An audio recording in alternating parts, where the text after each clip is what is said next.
You're tuning into Black and White Sports on YouTube. The no-holds-barred truth on sports. The main event starts. All right, Black and White Sports supporters, let's talk about the Raiders. Got a little film, a little video, a little something of the Raiders quarterbacks out there passing the ball around.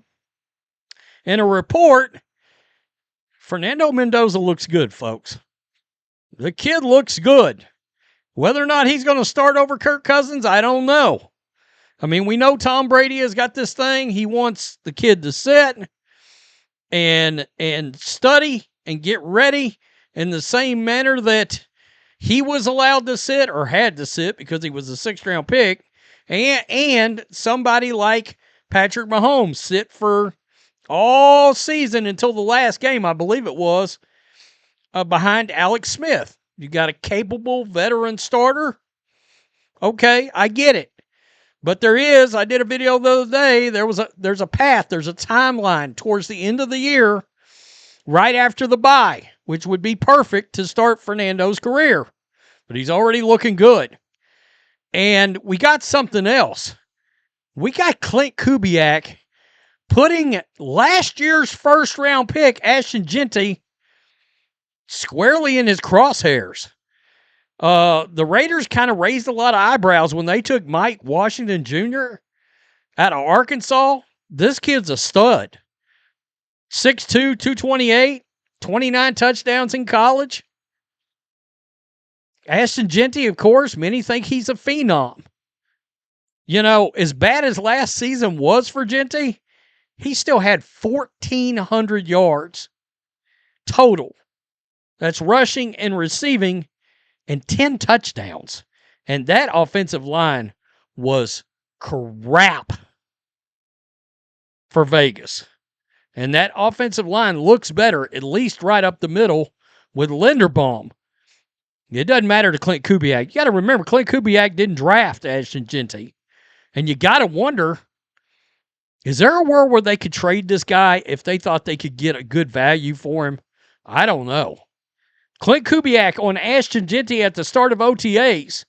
Quote, we want to put a lot of pressure on Ashton. The next guy that steps up, whoever that might be, is to be seen here in practice, OTAs, and training camps.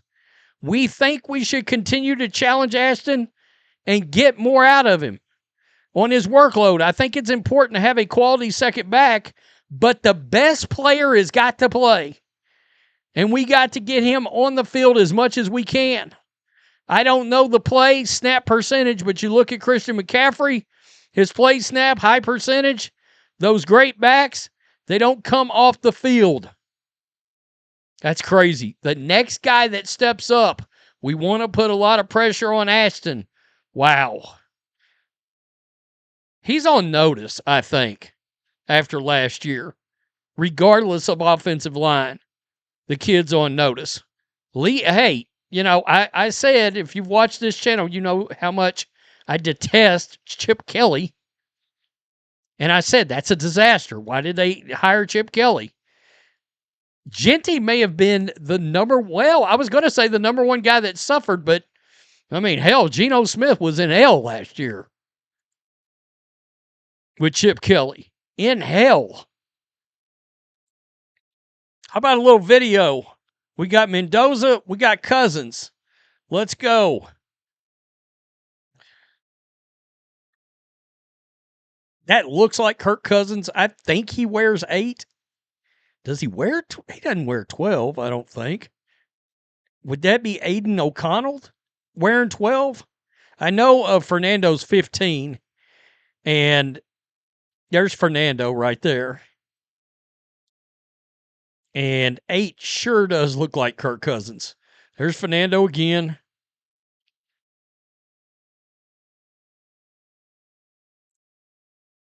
$16. Yeah, that looks like Kirk Cousins. Yeah. That's Kirk Cousins for sure. So I don't want to play that whole thing, but at least that way you got to see some of it.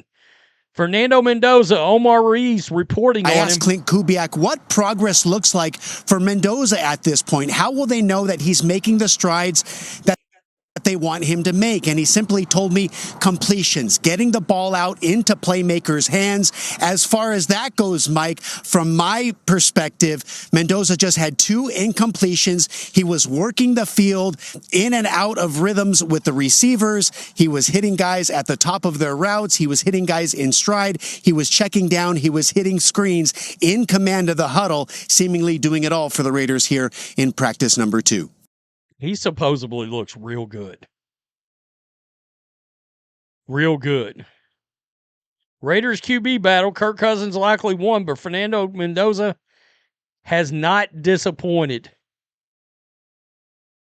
The Raiders have made it clear that each player will have an equal shot at winning the job. Quote, the best guy will play. But with Spytek and Kubiak expressing the desire not to play the young QB right away, the veteran Cousins appears in the driver's seat for week 1. Quote, it's going to reveal itself, especially in training camp, Kubiak said. Wednesday of naming a quarterback. It's going to reveal itself here in the next 8 OTAs in these mini camp practices. We definitely would like to name a starter, but we'll let the players figure it out for us with their tape. That's interesting. Anything that you put in front of him, he's going to attack it. Talking about Mendoza. Anything that's new, he spends extra time on. Very coachable. It sounds like they would love for him to just win this job, I think. So, right here, Kubiak, Kirk Cousins is a leader we're counting on. Yeah, he's professional. He's played a lot of football. He's a leader that we're counting on right now, Kubiak told reporters on Wednesday. You see that side of him when he gets competitive. That was fun to get that, to move the ball, period, get guys off script and see how they respond.